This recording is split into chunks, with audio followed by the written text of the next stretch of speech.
அஸ்ஸலாமு அலைக்கும். Hi friends, இன்றைக்கி நான் உங்களுக்கு பனானா பேன்கேக் செய்து காட்ட போகிறேன். அதுக்கு தேவையான பொருட்கள் நான் சொல்கிறேன்.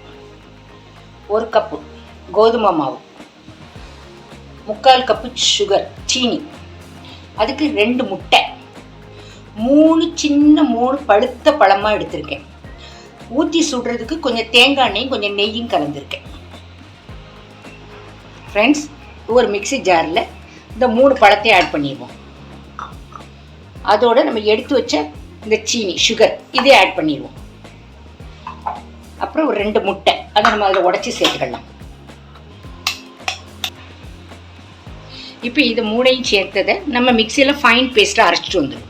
முட்டை, பழம், சீனி, இந்த 3ஐயும் நல்ல ஃபைனாக அரைச்சி எடுத்துகிட்டு வந்திருக்கேன். இதை நான் ஒரு பவுலில் ட்ரான்ஸ்ஃபர் பண்ணுறேன். இப்போ இதோட நம்ம எடுத்து வச்ச கோதுமை மாவு அதையும் இதில் சேர்த்துருவோம். நல்லா கலந்துக்கிடுவோம்.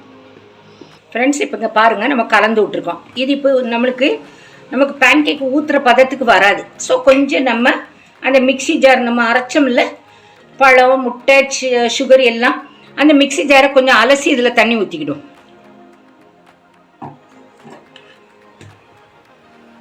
இதையே நீங்கள் மைதா மாவுலேயும் செய்யலாம். ஆனால் கோதுமை மாவில் தான் இன்றைக்கி நான் செஞ்சுருக்கேன். நீங்கள் இதை மைதா மாவுலேயும் செய்துக்கு பார்க்கலாம், டேஸ்ட்டாக இருக்கும். இப்போ இதை கொஞ்சம் டேஸ்ட்டை தூக்கி கொடுக்கறதுக்கு கொஞ்சமாக நான் சால்ட்டு ஆட் பண்ணிக்கிறேன், கொஞ்சமாக.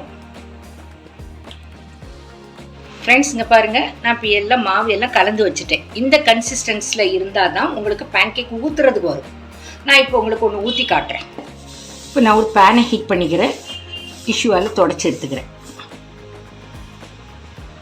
இப்போ இதில் கொஞ்சம் நம்ம தேங்காய் எண்ணெய் நெய்யும் கலந்து வச்சுருக்கோம். இது சும்மா ஊற்றி சுடுறதுக்கு, அதுக்கு இப்போ 1/2 ஸ்பூன் எண்ணெய் ஊற்றியிருக்கிறேன். நான் இப்போ ஒரு கரண்டி எடுத்து சின்னதாக ஊற்றுறேன்.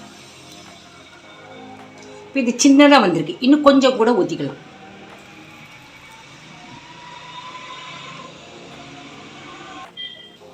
இப்போ நம்ம இதை திருப்பி போட்டுடலாம். திருப்பி போட்டு கொஞ்சமாக எண்ணெய் ஊற்றிக்கலாம்.